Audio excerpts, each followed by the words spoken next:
Thanks for joining us on NTA International News at this time. I am Dennis Adegunloye. First, the headlines. Police authority warns against Revolution March, describes such calls as treasonable felony. Federal government commends the youth's initiatives of finding solutions to the challenges confronting the people.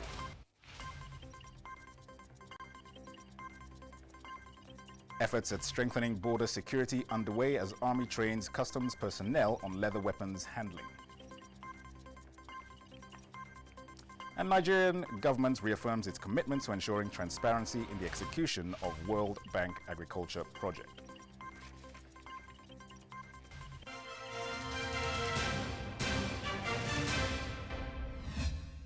And we begin with security matters. The Nigerian Police Force says its attention has been drawn to a video circulating on the social media by the Global Coalition for Security and Democracy in Nigeria and others, inciting Nigerians home and abroad to join a planned revolution march against the government of the Federal Republic of Nigeria on Monday, 5th of August 2019, with the sole aim of forcing a regime change in the country.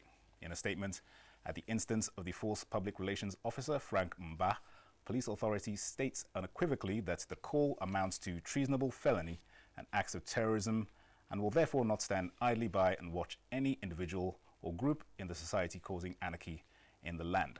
While acknowledging the constitutional rights of Nigerians to embark on protests, the force emphasizes that such rights should not translate to a violent and forceful change of government, which clearly is the meaning of a revolution.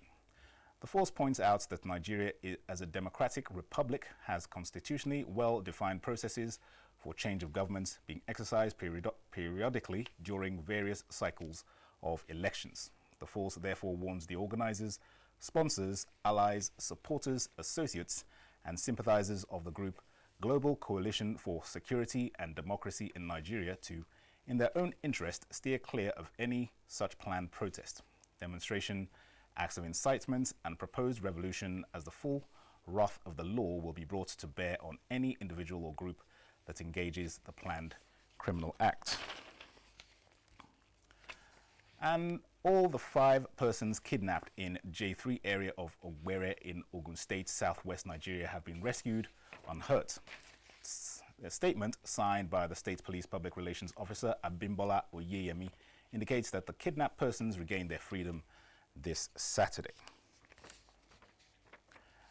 Another set of more than 2,000 personnel of the Nigerian Customs Service have been trained by the Nigerian Army on weapons handling techniques. This is with a view to strengthening border security in the country. Ahmed Umar Kudan reports.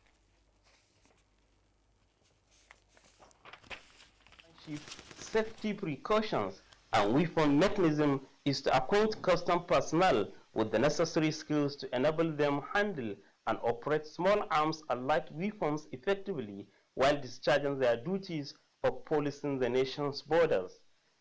General Officer Commanding 1 Division Nigerian Army, Major General Farouk Yahaya, represented by Commander Engineering Brigadier General Toyin Nimbere, urged the officers to utilize the knowledge acquired in making the country safer. I believe that you must have acquired the basic skills and knowledge on how to handle AK-47 rifles, the pistol, and other small arms which are common and basic weapons that can be used to counter armed banditry in any circumstances. Now our officer will become expert in handling arms and ammunition, and that brings safety to the society, because by training we are not supposed to shoot to kill, we are to maim. So they have been trained on how to target, where to shoot and maim. The Nigerian Customs Zone B promises to leverage on the existing synergy between the two agencies. In Kaduna, Ahmed Umar Kudan, NTA News. In the meantime, Senate President Ahmed Lawan has pledged the support of the National Assembly to the Nigerian Armed Forces in the fight against insurgency in the country. He stated this in a message at a dinner for the graduating course 27 participants of the National Defense College, Abuja. Francis Form reports. Nigeria is facing different internal security threats in parts of the country. Though there are various military operations geared towards addressing this threat to socio-economic development, participants of Course 27 of the National Defense College have been equipped with necessary strategic leadership and interagency cooperation to ensure the success of joint military operations. It has been identified that political will is necessary, which the armed forces enjoys. The successful completion of this course implies that you are now better equipped for higher military or other national duties, and therefore other responsibilities. Remember, to whom much is given, much is expected. The course has been long, arduous, and challenging. However, I am pleased to say that the participants have all come out successfully. Other activities for the graduating participants of the Course 27 included a sensitization program for their spouses on the importance of family health and the home front. It is intended to broaden our minds on our enviable role as women in the health and well-being of our families. For the women, no knowledge is wasted as they pledge to support their husbands. The stress he has gone through, I've taught to pamper him, take care of him, and then take care of the children. Create a friendly environment for my husband. The right supplement I'm supposed to take, at what age and when I'm supposed to take them. So I'm really enlightened. The interest of the college is to build gallant soldiers. In Abuja, Francis from NTA News. On to other news now. Young people from 60 different countries have spent the last 2 days holding conversations and debates about the place of young people in the world in the 21st century. Commending the gathering, Vice President Yemi Osinbajo says it is inspiring that young people are now taking up the task of finding solutions to the challenges confronting the people and called on them not to relent. This was at a presidential dinner held in Abuja for the Global Youth Employment Forum and in honor of the visiting Director General of the International Labour Organization. State House correspondent Jide Onifade reports. Vice President Yemi Osinbajo notes that it is heartwarming hearing young people now talk about opportunities in their conversations around employment rather than the problems. The Vice President says youths only ask for what government is going to do to make it easier to do what they love doing. What I find is that young people already recognize what they already recognize that these times are challenging, but they are meeting those challenges with a great deal of energy, with a great deal of creativity, and with a great deal of optimism.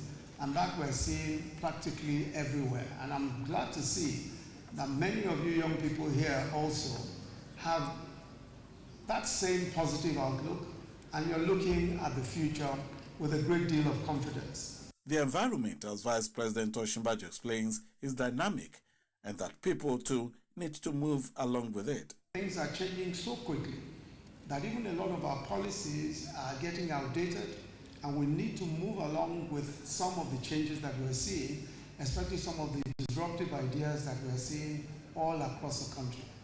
And this, I'm sure, is the same all over the world. Director General International Labour Organization, Guy Ryder, commends the Nigerian government for a warm reception. Where it seems to me dialogue is becoming more and more problematic. In another development, Anambra State Governor Willie Obiano says 60% of the federal government's 3.5 billion naira loan intervention through the Central Bank of Nigeria will be given to women farmers in the state. The governor stated this at the 2019 Mothers Summit in Oka. Chukunonso Nwabueze reports. Nigerian women have continued over the years to make a case for an adequate inclusion in the nation's leadership and political positions. The need to actualize this long-time aspiration re-echoes here as Governor Willie Obiano opens the 2019 Mothers Summit with an assurance of government's commitment towards the realization of women's socio-economic and political goals. We have given women more responsibilities, pushing our mothers into positions of trust. I have 6 women serving in my cabinet as commissioners and 4 special advisors as women. The annual summit, which is in its 5th year, is at the instance of Caring Family Enhancement Initiative, CAFE, a non-governmental organization founded by the wife of the Anambra State Governor, Belechukwu Obiano, in collaboration with the state's Ministry of Women and Children Affairs. I am delighted that we have gathered once more to deliberate on issues of common concern to us women in the context of today's world. Professor Uche Azikiwe, wife of Nigeria's first president, first female governor in Nigeria, Dame Vejie Tiaba, as well as other women, we are honored for their contributions towards the development of women in Nigeria.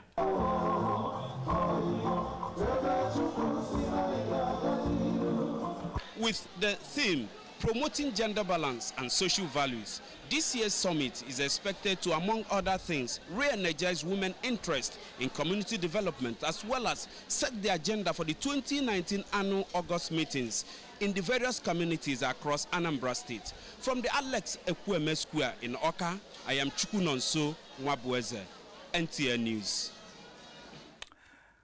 The federal government says it maintains transparency devoid of corruption in the execution of $200 million joint World Bank agriculture project. To this end, a one-week capacity building workshop was organized to acquaint government officials who will execute the 5-year projects at the national and state levels with the needed knowledge. Musa Baba Ali reports. About 150 officers are to implement the project at both national and state levels. This capacity building workshop is therefore organized for the staff towards ensuring that they carry out their duties according to the World Bank standard and guidelines. But with the information we're being equipped on, with the knowledge we're acquiring, it's going to be a very good guide for us so we don't run into problems. I've learned a lot, especially on the project document appraisal, that is the part, and also the project implementation manual. The different method used by the bank to disburse loans, proceeds. The issue of transparency and accountability took the center stage at the training. To be accountable, to be transparent, to attach value to money, fit for purpose is my professional ethics, and I've also acquired more. I've been exposed more on this ethics. Transparency is one thing where whatever we do, we have a criteria, and whoever comes must meet the criteria of the Kano State government, the federal government, and the World Bank. So what we do, for example, we don't entertain a farmer who has not been registered by a recognized organization. The essence of this project facilitation training is to build the capacity of the PIUs so that they can effectively manage and implement the activities at the state level for us to achieve our project development objective. The project is designed to provide financial and logistics support to 60,000 farmers in the next 5 years. From Lagos, Musa Baba Aliyu, NTA News. Now, in view of the prompt intervention of the 2018 floods disasters by the National Emergency Management Agency, the United States Department of Agriculture, funded by USAID, has extended training to response units of the national and state emergency management agencies across the country. Ilyasu Ali Yakubu reports that the training is to consolidate on the gains of the 2018 floods response. The 2018 floods disaster may have ravaged about 34 states, with 9 states under a state of a national disaster. But the prompt intervention by NEMA is said to have reduced the number of casualties by more than 40% compared to that of 2012 floods disaster. These achievements were recorded due to the high level of training and retraining of NEMA staff on response and intervention. The training is geared towards enriching the response units of the two agencies to make them proactive in responding to disaster-related matters. With this knowledge, I can be able to impact a lot, and so many lives are going to be safe. The training is really very rich.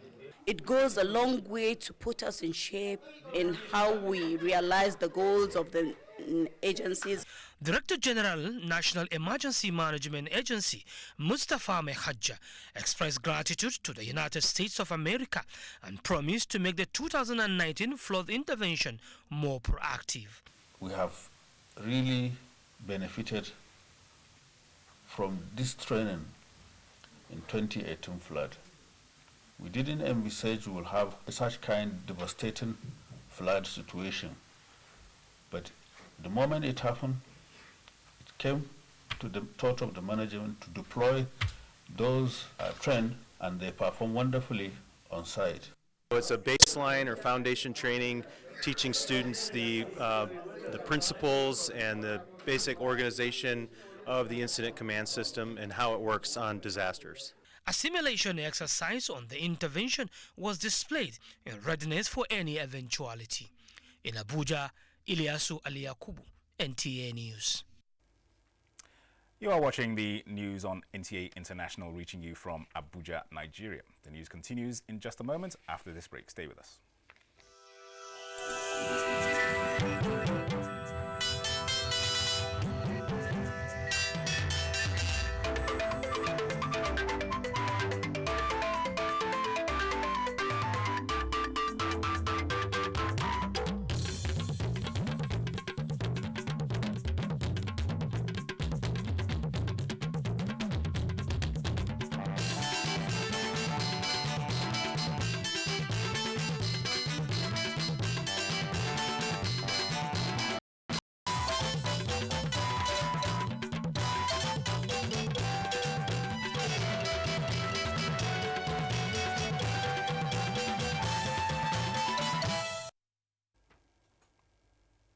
Thanks for remaining with NTA International. President Muhammadu Buhari greets Deputy Senate President Ovie Omo-Agege as he turns 56. The President felicitates with the National Assembly Senator Omo-Agege's friends and family and political associates on the auspicious occasion, urging him to stay focused in pursuing the interest of the nation and ensuring that his passion for helping the underprivileged in his constituency remains his priority. The President is in line with President Muhammadu Buhari's promise to resolve and ensure the accurate computation and payment of the balance of the one-off terminal benefits for the workers who were disengaged in 2002 when the company was privatized. Payment, the Directorate advised ex-workers in the diaspora who did not take part in the verification and biometric capture in Jimeta, Yola, Adamawa State in February 2019 to visit PITAD headquarters Abuja or PITAD Northeast regional offices in Yola, Adamawa State when they return to the country to be verified. Let's take you to the Middle East now, where the National Hajj Commission of Nigeria has lodged pilgrims in 5-star hotels to prevent them from missing their way to designated points while in the Holy Land. Lami Ali reports on how the pilgrims are utilizing this opportunity. The annual Hajj pilgrimage in Saudi Arabia, observed in the first 10 days of the last month of the Islamic calendar, attracts more than 2 million people from across the Muslim world.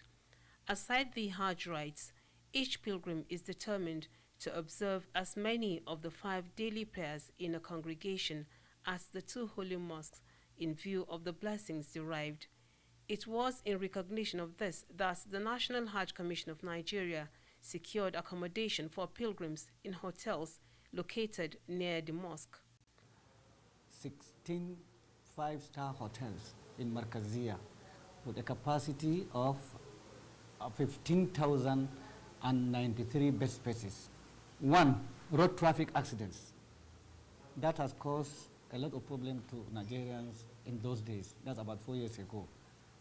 Again, insistent or big constant loss of pilgrims. Where we are living before is off Markazia. The pilgrims comment on this development. The other time we came, it used to be a bus used to carry us to the mosque, but at this time it's a trackable distance and we can plan our programs. Nearness to Haram is excellent, and we have been observing all our 5 daily prayer in the mosque. Where they give you to stay is good, well, in near mosque. More than 30,000 Nigerian pilgrims have so far arrived the Holy Land for the 2019 Hajj exercise. In Medina, Kingdom of Saudi Arabia, Lami Ali, NTA News. President Muhammadu Buhari sends condolences to the Catholic Church over the killing of Reverend Father Paul Ofu, the priest of St. James's Greater Parish Catholic Church, Uboka, Enugu State. In a statement by the Senior Special Assistant to the President on Media and Publicity, Garba Shehu, President Buhari expresses deep shock and dismay over the killing of another priest, ordering a thorough manhunt for the killers and their immediate prosecution. The President commiserates with governments and people of Enugu State, family of Reverend Father Ofu, and members of the parish and all Christians. Describing the killing of the priest as barbaric and unwarranted, President Buhari assures the Catholic Church and all Nigerians that the fight against lawlessness and recklessness will be intensified as security of lives and property continue to top his priorities. The entire nation is shaken by the horrible assassination President Muhammadu Buhari says of the priest. The administration will continue to guarantee the freedom of religion and protect places of worship as well as the lives of citizens wherever they live. He added that his family should be condoled and blessed at this difficult time. Next is a quick check on Sunday's.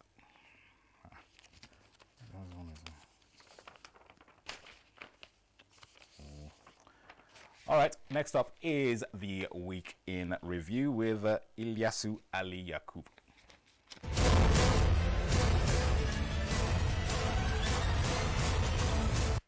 Glad to have you join me on this segment of the news. It is another edition of the program Week in Review, where we bring to your viewing pleasure stories that made headlines during the week. The national chairman of the All Progressive Congress, APC, Adams Oshomole, has expressed absolute confidence in the ability of the ministerial nominees which were screened by the National Assembly to successively drive the next level agenda for a greater Nigeria. Speaking to State House correspondent after an audience with President Muhammadu Buhari, Oshomole assured Nigerians of value addition to governance in the country. Following a proscription order issued by the Federal High Court in Abuja on the Islamic Movement of Nigeria, the Buhari Media Organization has said some Nigerians got their facts wrong, especially on some of the remarks being made. In a statement, the group said it is instructive that most of the critics of the proscription order are from a section of the country. It pointed out that, as stated by the presidency, the proscription order does not amount to a ban on Shiites from carrying out their religious obligations. Still in the week under review, the Independent National Electoral Commission (INEC) has closed its case at the Presidential Election Petition Court. The nation's electoral umpire said it was closing its case without calling any witnesses. In another development, President Muhammadu Buhari has opened and closed his defense before the Presidential Election Petition Court sitting in Abuja. President Buhari, through his counsel, Wale Olanipekun, is defending his victory in the February 23, 2019, as declared by the Independent National Electoral Commission. The APC, through its lead counsel, Lateef Fagbemi, as the third respondent, also closed its case. The Senate has confirmed the 43 ministerial nominees as transmitted to it by President Muhammadu Buhari during the week. The Senate urged them to give their best in the execution of the Nigerian projects. That's it on this segment. My name is Ilyasu Ali Yakubu. The news continues.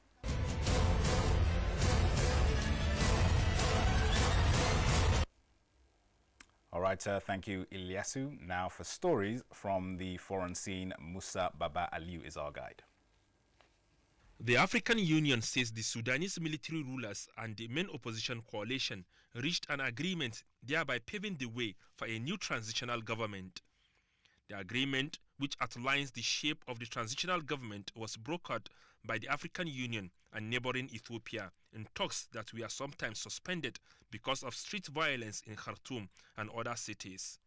The main opposition coalition, the Forces of Freedom and Change, welcomed the agreement, describing it as a first step with more to follow, and pledged to complete the journey to freedom, peace and justice in Sudan. In another development, security experts are advocating more intelligence sharing to counter weapons, widely considered as the greatest threat to their security forces. The African officials at a meeting organized by the United States military acknowledged the impact that IEDs pose to their armed forces, as the devices are constantly being used by militant groups. And the report from outside Africa indicates that the United States has formally withdrawn from a landmark 1987 nuclear missile pact with Russia after determining that Moscow was violating the treaty. Russia has, however, denied the accusation, stating that it was a plan by the US to leave from the agreement in order to develop new missiles. Washington signaled it would pull out of the Arms Control Treaty 6 months ago unless Moscow stuck to the accord. President Donald Trump told reporters he would like to seal a new arms deal with Russia, reducing all nuclear forces, and possibly with China. Musa Baba Aliyu, NTA News. And news from the foreign scene concludes NTA International News at this time. Many thanks for watching. I am Dennis at Digunle.